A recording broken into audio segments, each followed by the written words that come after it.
Happy Halloween! Calm your ass down. Happy Halloween! We know we're in the month of October, and well, we're at the end of it now, but it's one of our favorite months. Justin comes out more often. He tries to get some sunlight. Little vampire motherfucker. I work overnight. I don't know what the sun is. Vampire. Duh. This is an interesting idea. In lieu of doing a remake versus original this month, we decided to talk about what timeline from Halloween we think is the superior timeline. Because there are so many of them. Yes. Very, very interesting, to say the least. So, this is your idea, and this is a new one, so you lead the way. Alright, so we'll start with, we have the cult timeline, which is Halloween, Halloween 2, 4, 5, and 6. We've got Laurie Strode timeline, which is 1, 2, H2O, and Resurrection. We have the remakes, the 2 remakes. And then we have the what's called Eternal Michael Myers. I don't understand that naming. But it's Halloween 2018, kills, and then ends. And then sitting all up on its lonesome is Halloween 3. I don't know about you, but I was almost tempted to go with Halloween 3. As your number one. My number one timeline is Halloween 3. So how many timelines is it in all? That is 4, I believe. Yeah, cult, siblings, remake, and then Eternal. Okay, 4. This is all coming from someone's old timeline online. You can find it. Byebyehome.com. That's where I found it. Byebyehome.com. Okay, byebyehome.com. You got a shout out. You got a shout out there. All right. You may begin. Well, what do you think is your favorite? Which one's your least favorite? Okay, so my least favorite will generally actually have to be the remake. The remakes were terrible. So let's just make that a given right there. Here's the thing with the remake ones. I didn't actually have a problem with the first film. I did. And I get that. I know why people don't like it. I totally accept those excuses, those reasons, and I understand it. I just didn't see it that way. I hated part 2 more than anything, and that's why part 2, even though it's only 2 films in this timeline, I hated it so bad, despite me liking the first one so much, that I'm like, no, the stupid white horse mama crap. Yeah. The only element that I liked about Halloween 2 was the empowerment of the mask. Yeah. Where as long as Michael doesn't put that mask on, he's a drifter, and that's it. And he only wears it when he needs to wear it. And when he wears it, he becomes the big bad monster that you know. But that's a little element of this series, and that's why when it comes to these timelines, that one was right there, because I'm like, the graphicness of it, I could care less, but they all kind of suffer in that same like fiery inferno pit where they don't know how to end shit. Yeah, and it was, and then the whole fantasy of his mother and all that, and his kid self was like, stop that, we don't need to see that. Then the over acting stereotypes that Rob Zombie puts in his films. And then Sherry Moon, like, I get it, you want your wife to have a job, but, and I'm not saying like she's bad, she's not the worst part, I just don't see where she needed to be in this film. Yeah. And she was a throw-in, and then with her being a throw-in, he just gave her a bigger role, and I'm like, no, original series. Michael Myers, after he kills his parents, they never show up again. We obviously know he was mentally ill because he killed his family, but they don't show up again. Well, he killed his sister. He didn't kill his family. Oh yeah, that's right. They came home and they just kind of put him, kind of had to go away. So yeah, they still went away from everything. And like I said, the thing with Rob Zombie's, I noticed over his films, his first ones are good, and it seems like if you're a fan, even if you're a fan, you're not a fan, it seems like he puts a lot more work in the first films. So much more that he doesn't have anything left in the tank to do with the second film, and then he just throws it all in a fucking bowl and cooks it up and calls it a movie. That's what I feel about every one of his movies. I know you do. But that's why that one is on my my fourth. Yeah, I think mine that'll probably be the worst one, but it's like the one above that. I think is the terrible one is the Eternal Michael Myers, the new ones. Just because it's like, oh, the insults. They spent all this time shitting on the older movies and like, this is better, and then you stole a bunch of the ideas from. So we are movies. talking about our number 3 now. No, I'm not really ranking them. I'm just talking about them. But they spent all this time dunking on the old ones, and then they stole a bunch of ideas from the old ones for their new ones. And they didn't do it any better. the newer ones, the Eternal Michael Myers with 2018 kills and ends was trash all the way through. So when it comes to my next least favorite one, that is my least one right behind the Rob Zombie remake timeline, the Eternal, whatever you call it. So we're talking about the same timeline. Yeah. So I kind of label them as ranking them. So this is number 3. So the reason why I hate this, I don't want to say I hate it. That's too much of a strong word. Why I dislike this one overall was, okay, so you went from Halloween, then Halloween 2018 kills, and then ends.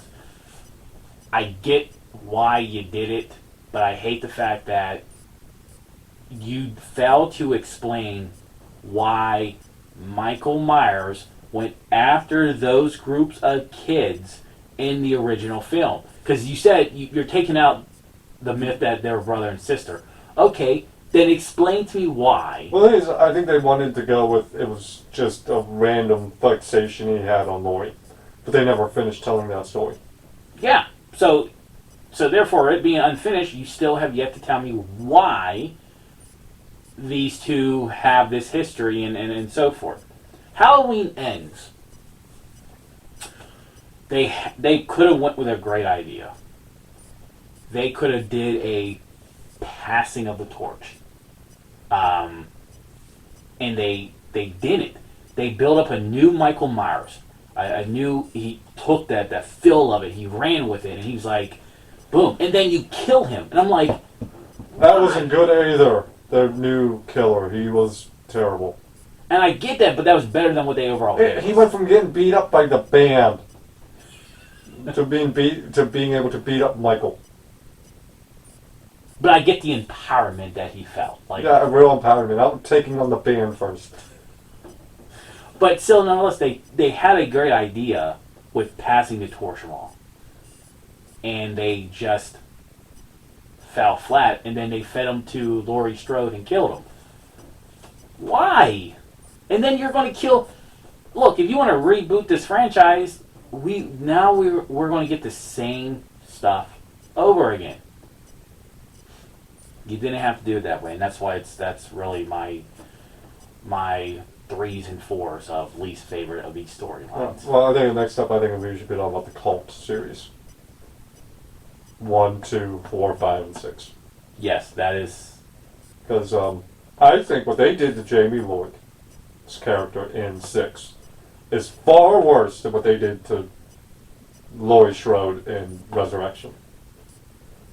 4 and 5 were great. I will stand for the one woman. She gets no love. I'll put the name on the screen.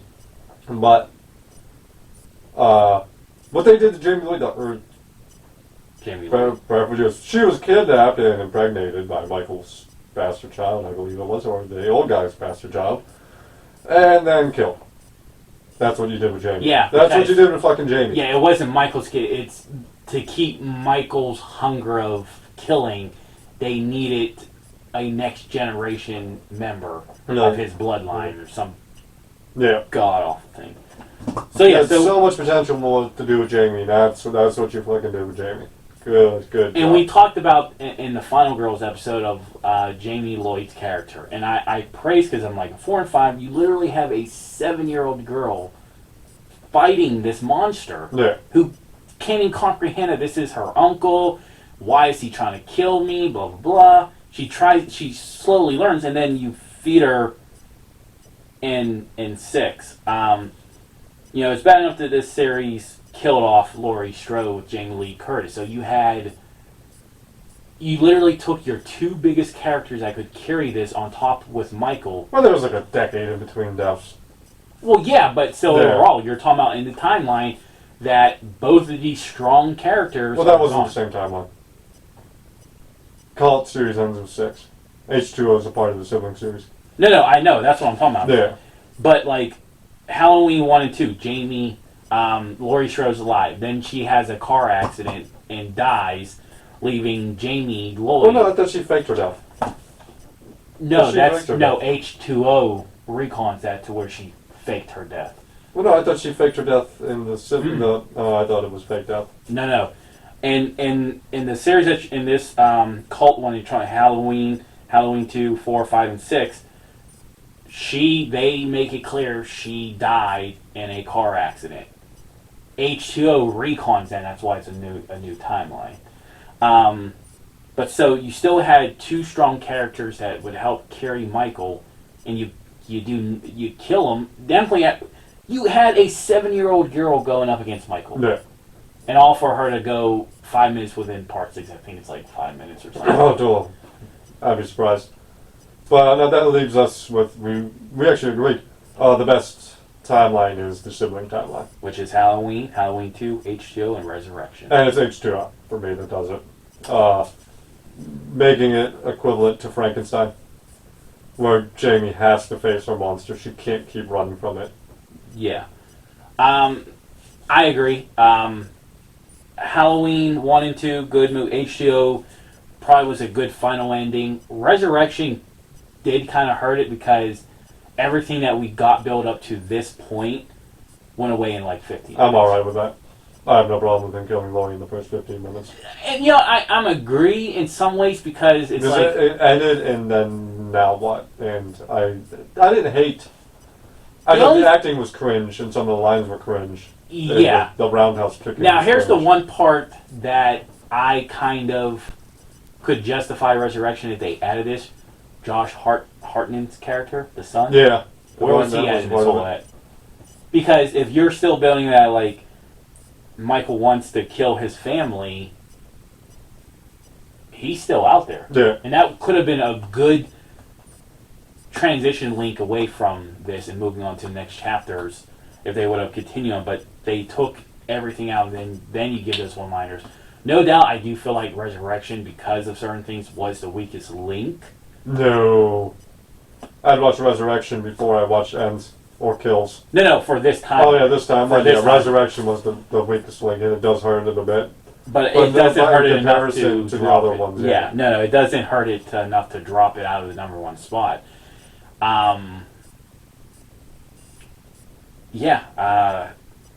So I think, so we actually both agree the storyline of the sibling, The sibling series. it's the overall the best one. And it's crazy, think about all these films, that's literally just 4 films. They told a great story in 4 films and then moved on. Instead, we get... I think if you could combine a lot of these other timelines, it would make it better. If you would have brought Jamie into the Eternal Michael series, it would have been better. You could have brought Jamie into the sibling timeline, and it would have been better. Jamie would have been a part of Resurrection, and Josh Hartnett's character. You could even found a good, like, for 1 and 2, the sibling in the cult. You could have honestly did a couple of little hints. You could have probably made Laurie Strode look kind of like a bitch, because with Jamie dying and Curse H2O, you can sit there and go like, hey, she was so petrified of Michael, she ran and she started a whole new life. You could have added missing links and you could connect to them just well. But I understand that, you know, new producers, new writers wanted to go back to the roots and doing something that would have made the Laurie Strode heroic character look like a bitch. So I don't think we ever fully agreed on a list, like dead on. Yeah, we were dead on separate stuff. I think probably a lot of people would agree with us. No. No? No. No? No. You think somebody... Oh, yes. Oh, yes. This is Halloween fans we're talking about. Glad we don't get comments. Leave some. No. Leave some where the Polly gets it. I don't see how it would be a better order. I'm not... I think you're getting a lot of people who put Eternal. Which is... Halloween H2 ends and kills, and I think a lot of people would put that as their number one. I think a lot of people would put I think there'd be a handful that would put the Cult one first. Ugh. I mean, the Well, Cult Cult's one... weakest link is Curse. Yeah, I do. That was the borderline. Like, you looked at the final films, it was like, which one was worse, Curse or Resurrection? Curse. So that's why I dropped to my number 2. Yeah. So, yeah. The true number one is Halloween 3. Evil wins. Evil truly won. He's still attempting to buy a mask for my daughter. No, it's not happening. My God, no. This is why Justin has orders to be away from kids. Not allowed near playgrounds anymore. Happy Halloween. Until next time. Bye-bye.